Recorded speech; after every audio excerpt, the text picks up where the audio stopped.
அனைவருக்கும் வணக்கம். நான் உங்கள் டாக்டர் சுனிதா. இயற்கை மருத்துவம் அப்படிங்கிறது இப்போ ஒரு ஃபேமஸான வேர்ட் ஆகிட்டுருக்கு. நிறைய பேர் அதை தெரிஞ்சும் வராங்க. ஆனால் இன்னும் நிறைய பேருக்கு அதை பற்றின விழிப்புணர்வு கம்மியாக இருக்குது. அது என்ன அப்படிங்கிறது நம்ம இந்த வீடியோவில் பார்க்கலாம்.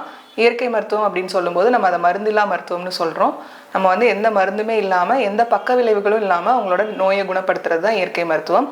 இயற்கை மருத்துவத்தில் நோயோட வேர் என்னன்னு கண்டுபிடிச்சி அதை வந்து ட்ரீட் பண்ணுவோம். உங்கள் அறிகுறிகளுக்கு மட்டும் ட்ரீட்மெண்ட் இல்லாமல் நோயோட வேர் என்னன்னு கண்டுபிடிச்சி ட்ரீட் பண்ணுறனால அதில் வந்து எந்த பக்க விளைவுகளும் கிடையாது. அதே மாதிரி அந்த நோய் வந்து திரும்ப திரும்ப உங்களுக்கு வராமல் இருக்கும். இப்போ எக்ஸாம்பிளுக்கு எடுத்துட்டோன்னா, ஒரு சின்ன தலைவலின்னு சொல்லிட்டு நம்ம ஒரு மாத்திரை எடுக்கிறோம். அது வந்து ஆனால் அந்த நேரத்துக்கு சரியாகும். திருப்பியும் உங்களுக்கு அந்த தலைவலி இன்னும் கொஞ்ச நாள் கழித்து வரலாம். ஸோ அது ரிப்பீட்டடாக இருக்கிறனால இந்த ப்ராசஸ் வந்துட்டு ரெக்கரண்ட் ஆகிட்டே இருக்கும் டிசீஸ்.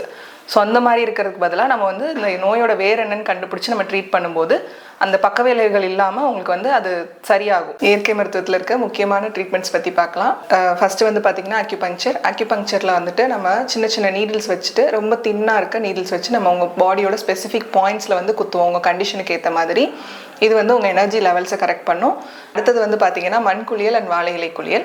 மண்குளியல் வாழை இலை குளியல் ரெண்டுமே பண்ணும்போது என்ன ஆகும்னா, உங்கள் தோல் வழியாக உங்கள் உடம்புல இருக்க கழிவுகள் வெளியேறி உங்கள் உடம்பு வந்து சுத்தமாகும்.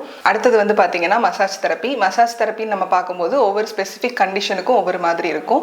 தெரப்பியூட்டிக்கலாக பண்ணுவோம். அடுத்தது வந்து பார்த்திங்கன்னா நீர் சிகிச்சையில் வந்து ஃபுட் பாத், ஸ்டீம் பாத், ஸ்பைனல் பாத், ஹிப் பாத், இந்த மாதிரி விதவிதமாக நிறைய ட்ரீட்மெண்ட்ஸ் இருக்குது. ஸ்டீம் பாத் அப்படிங்கிறது வந்து நீராவி குளியல்னு சொல்லுவோம். அதுவுமே வந்து மேஜராக உங்கள் பாடியில் இருக்க கழிவுகள் அகற்றுறதுக்காக ஒரு ட்ரீட்மெண்ட்டு. அடுத்தது வந்து பார்த்திங்கன்னா உணவு பழக்கமுறை மாற்றம். இதில் வந்து என்ன பண்ணுவோம் அப்படின்னா, நம்மளோட ஒவ்வொருத்தரோட பாடி கண்டிஷனுக்கு ஏற்ற மாதிரி அவங்களோட வேலைக்கு ஏற்ப அவங்களுக்கு என்ன டிசீஸ் இருக்குங்கிறதுக்கு ஏற்ப நம்ம வந்து மாற்றி கொடுத்துருவோம். அடுத்தது வாழ்க்கை முறை மாற்றத்தில் யோகா உங்களுக்கு ஒரு முக்கியமான பங்கு வகிக்குது.